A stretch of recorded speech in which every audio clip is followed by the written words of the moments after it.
This is Kibera, the second largest slum in Africa, with a significant number of Kenyan families living here. A typical family of up to 7 shares a mud structure with no windows, no running water, no kitchen and no toilet. Poverty levels are sky high. Kibera Girls Soccer Academy sits in the heart of the slum, providing free secondary education for young women from the poorest of the families. Each of these girls has a story to tell. Hamjambo wapenzi wasikilizaji, karibu katika habari zetu za saa 10 jioni. Vidokezo: nyanya aliyemtupa mjukuu wake, mwizi wa viatu. Habari kamili. My dad was a drunk and we had to go through a lot with him.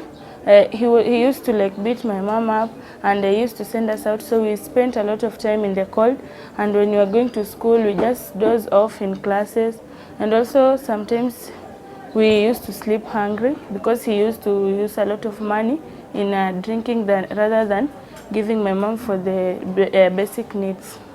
My elder brother said to join school first so that I can also join because my parents did not have that amount of money for me to also join at the same time while they are in school. The girls who attend this school are fighting for their education. Most are eager students, early for class, study hard and determined to make the most of the rare opportunity they have been given to attend secondary school. The citizens are the ones who should bring about change before asking the people who are being elected by them to bring change into the country. This education will help me very much because when I grow up, I like to become a journalist, and I'll tell more stories about Kibera. The people who are educated are the most respected in the society. So I think when I'll have this education, I'll get my own good job, and I'll be respected and I'll be independent. Good afternoon.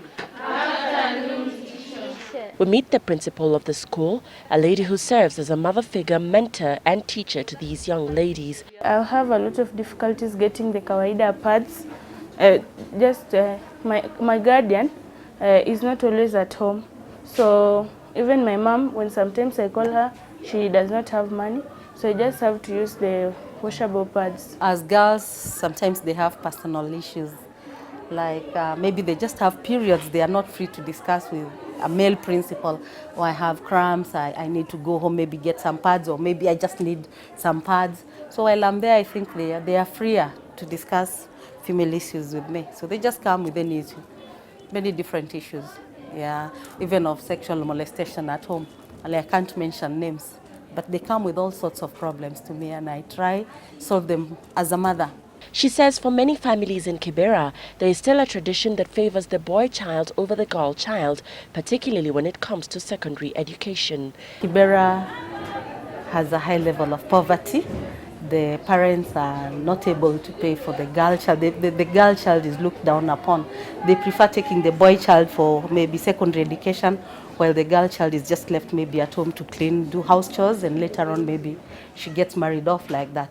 So we saw that need of helping this girl child in the slum to pursue further education, and maybe with time we empower her. Wakenya wenzetu, tusikubali kupotoshwa. Raundi hii tuchague viongozi wa maendeleo, sio wale wa kusambaza ukabila na mapendeleo.